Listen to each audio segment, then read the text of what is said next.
Lectura del libro del Génesis. En aquellos días, Jacob salió de Beerseba en dirección a Harán. Llegó a un determinado lugar y se quedó allí a pernoctar, porque ya se había puesto el sol. Tomando una piedra de allí mismo, se la colocó por cabezal y se echó a dormir en aquel lugar. Y tuvo un sueño, una escalinata apoyada en la tierra, con la cima tocaba el cielo. Ángeles de Dios subían y bajaban por ella. El Señor, que estaba en pie junto a ella, le dijo: Yo soy el Señor, el Dios de tu padre Abraham y el Dios de Isaac. La tierra sobre la que estás acostado la daré a ti y a tu descendencia. Tu descendencia será como el polvo de la tierra, y te extenderás a occidente y a oriente, a norte y sur, y todas las naciones de la tierra serán benditas por causa tuya y de tu descendencia. Yo estoy contigo, yo te guardaré donde quiera que vayas, te haré volver a esta tierra y no te abandonaré hasta que cumpla lo que he prometido. Cuando Jacob despertó de su sueño, dijo: Realmente el Señor está en este lugar y yo no lo sabía. Y sobrecogido añadió: Qué terrible es este lugar, no es sino la casa de Dios y la puerta del cielo. Jacob se levantó de madrugada, tomó la piedra que había colocado por cabezal, la erigió como estela y derramó aceite por encima. Y llamó a aquel lugar Betel, aunque antes la ciudad se llamaba Luz. Jacob hizo un voto en estos términos: Si Dios está conmigo y me guarda en el camino que estoy haciendo, si me da pan para comer y vestidos para cubrirme, si vuelvo sano y salvo a casa de mi padre, entonces el Señor será mi Dios, y esta piedra que he erigido como estela será una casa de Dios, y de todo lo que me des te daré el diezmo. Palabra de Dios. Te alabamos, Señor. Dios mío, confío en ti. Todos. Dios mío, confío en ti. Tú que habitas al amparo del Altísimo, que vives a la sombra del Omnipotente, di al Señor: refugio mío, alcázar mío, Dios mío, confío en ti. Dios mío, confío en ti. Él te librará de la red del cazador, de la peste funesta, te cubrirá con sus plumas, bajo sus alas te refugiarás. Su verdad es escudo y armadura. Dios mío, confío en ti. Se puso junto a mí, lo libraré, lo protegeré porque conoce mi nombre. Me invocará y lo escucharé. Con él estaré en la tribulación. Dios mío, confío en ti. Aleluya, aleluya, aleluya. Nuestro Salvador, Cristo Jesús, destruyó la muerte e hizo brillar la vida por medio del Evangelio. Aleluya, aleluya, aleluya.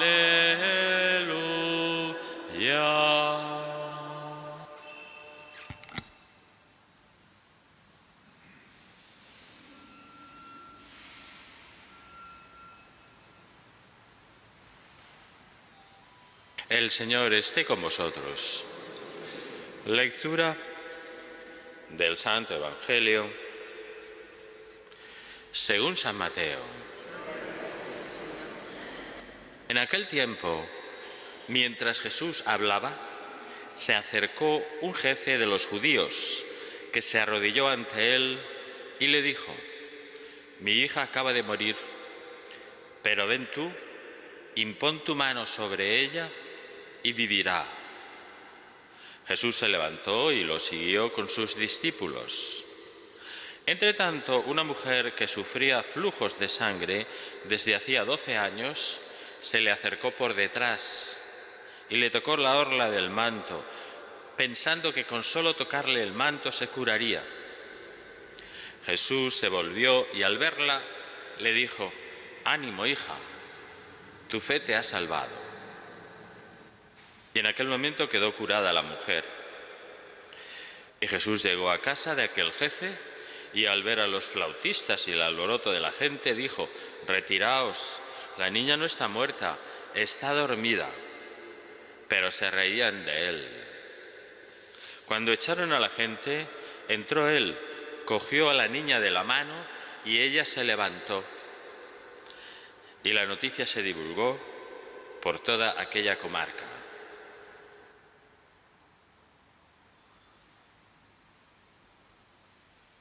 Palabra del Señor.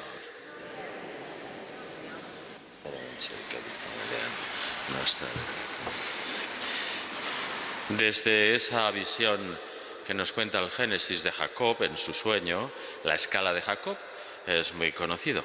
Cuando estaba en Berseba, en dirección a Harán, allí, al quedarse dormido, vio la escalinata apoyada en la tierra y que la cima tocaba el cielo. Y en los ángeles subían y bajaban, y por ahí el Señor aparece Dios y le dice que Él es el Señor, el Dios de tu padre Abraham, el Dios de Isaac, y le recuerda lo que había prometido el Señor, la alianza. Entonces él se emociona ante esta situación del Señor y hace y renueva de alguna manera su compromiso. Esa protección que tenemos, que la tuvieron los patriarcas y que tenemos nosotros y de una manera muy particular, nos recuerda que tenemos que vivir con otro aire, con otra actitud. Por lo menos la tenemos que renovar, que es la actitud de estas dos mujeres que nos cuenta hoy el Evangelio. Porque Jesucristo está disponible siempre para el hombre o la mujer atribulada, siempre. Para Él todos somos importantes. No importa que seas magistrado o que seas ama de casa. Él siempre nos espera y nos acoge con dulzura y con atención. Pero nos pide, esta es la condición siempre, que tengamos fe en su persona. Y esta es la actitud con la que estas dos mujeres en el Evangelio, con esa actitud se acercan al Señor para pedirle una gracia, para esperar un consuelo, a pesar de las condiciones tan adversas que se le presentaban, la muerte de una hija y una enfermedad para toda la vida.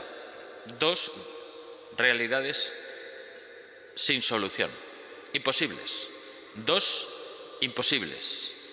Pues para Dios los imposibles tardan un poquito, los posibles salen inmediato, siempre. Depende de nuestra fe. Lo que maravilla es la seguridad de pedir al Señor cosas que parecen así, imposibles, teniendo la certeza de que van a ser escuchadas y apostando por un feliz desenlace. Eran muy optimistas y eso es muy lindo y tenemos que aprender.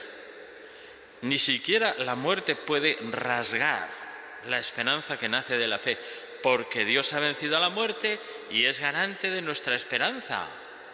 ¿Quién puede haber mejor garante que Él? Por eso el magistrado no se detiene ante la muerte de su hija y acude al Señor con la certeza de que imponiéndole las manos va a vivir. El Santo Padre nos recuerda, comentando este pasaje, que Jesús alabó mucho la fe de la hemorroísa, esta es una de ellas, de la cananea, que es otra, distinta de las que salen hoy, del ciego de nacimiento, y decía que quien tenga fe como un grano de mostaza puede mover montañas. Esto nos lo ha dicho el Señor. No es una frase bonita o alegórica, es real. Y además se ha cumplido muchas veces en la historia. Esta fe, decía el Santo Padre, nos pide dos actitudes: confesar en Dios, confesar quién es Dios, y confiarse a Dios. O sea, ante todo la fe es confesar a Dios, pero al Dios que se ha revelado a nosotros desde el tiempo de nuestros padres hasta ahora, al Dios de la historia. Es lo que afirmamos todos los días cuando rezamos el credo. Pero una cosa es recitar el credo desde el corazón y otra recitarlo como loros. Creo en Dios, creo en Jesucristo, creo en el Espíritu Santo, creo en la Iglesia. ¿Pero dónde tenemos el corazón? Lo primero que nos pide el Señor, con el corazón, de veras. Y nos proponía el Papa un examen de conciencia. ¿Pero creo en lo que digo? ¿Esta confesión de fe es auténtica? ¿O lo digo de memoria porque se debe decir? ¿O creo a medias? Por lo tanto, se debe confesar la fe. y confesarla toda, no una parte, toda. Pero se debe también custodiarla por entero, como llegó a nosotros por el camino de la tradición. Toda la fe.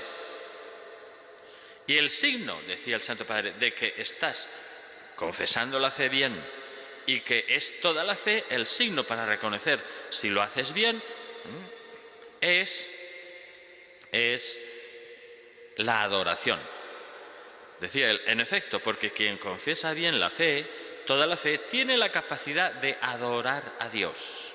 Es un signo que puede parecer un poco extraño, decía el Papa, porque sabemos cómo pedir a Dios, sabemos cómo dar gracias a Dios, pero adorar a Dios, alabar a Dios, es algo más. Solo quien tiene esta fe fuerte es capaz de la adoración de verdad, que no es hacer cosas raras, sino adorar con el cuerpo y el alma. Yo me atrevo a decir, decía el Papa, que el termómetro de la vida de la Iglesia está un poco bajo en esto. Hay poca capacidad de adorar, no tenemos mucha, algunos sí. Y esto porque en la confesión de la fe nosotros no estamos convencidos o estamos convencidos a mitad. Piensa un poco qué es lo que te pasa, ¿eh? Cuando estás delante del Santísimo en la adoración, en este ratito corto que tenemos de adoración todos los días, nos ponemos ahora mismo el termómetro, a ver, ¿cómo estoy? ¿Cómo estoy de temperatura? El termómetro de la fe en la pandemia, no solo aquí en el momento de la adoración, sino en casa, y cuando voy por la calle, y cuando viene un problema, y cuando se pone un enfermo, y cuando parece que va a terminar sus días. Confieso que Dios puede más, que sabe más y que va a proveer en todo. Y como consecuencia, adoro y custodio mi fe, esa firmeza que sale del corazón, que no es teórica. En cuanto a la segunda actitud, ¿os acordáis que el Santo Padre nos ha dicho, ¿no? Recordó, pues, cómo el hombre o la mujer que tiene fe se confía a Dios, se fía de Dios. Se confía, Pablo decía, en el momento sombrío de su vida, que decía, yo sé bien de quién me he fiado, de Dios, del Señor Jesús. Esta es la segunda actitud, Y fiarse nos conduce a la esperanza. Ese es el signo. ¿Te fías de Dios? Tienes esperanza. Cuando empiezas a dudar, me dura unos minutos y después de los minutos ya estoy otra vez rondando. Pues así como la confesión de la fe nos conduce a la adoración y a la alabanza de Dios, el confiarse a Dios, el fiarse de Dios, nos lleva a una actitud de esperanza. Sin embargo, terminaba el Santo Padre, hay muchos cristianos con una esperanza con demasiada agua, una esperanza aguada, que no es fuerte. ¿Y cuál es la razón de esa esperanza débil? Pues precisamente la falta de fuerza y valentía para fiarse del Señor. Es que no acabamos de desprendernos de que yo voy a poder por mi cuenta y que esto no se arregla. Déjate de arreglos, que tú no puedes. Y fíate del Señor. Para ser, por el contrario, cristianos vencedores, debemos creer confesando la fe y custodiándola. Y encomendándonos a Dios, al Señor. Y entonces San Juan, en su carta, dice, esta es la victoria que ha vencido al mundo, nuestra fe. Miremos un poquito, si vivimos con esperanza aguada, fofa, sin fuerza, debilucha, floja, alicaída, desmadejada, ya no se me ocurren más sinónimos, y pachucha. Una esperanza pachucha. Bueno, pues eso es lo que le tenemos que pedir a la Virgen y lo vamos a hacer ahora. Todo eso requiere la acción del Espíritu Santo, por parte de Dios y por parte nuestra. Por parte de Dios, de que nos dé el Espíritu Santo, que nos dé esa fuerza, esos dones. Y por la nuestra, confesar la fe de veras, adorando, y confiarse al Señor, fiarse del Señor Jesús, con una actitud de esperanza sin fisuras. A la Virgen se lo pedimos, que interceda, para que el Señor nos haga comprender y vivir esta frase del apóstol Juan, que es tan linda, que viene a proponernos, y nos lo ha dicho en la liturgia, esta es la victoria que ha vencido al mundo, nuestra fe. Que así sea.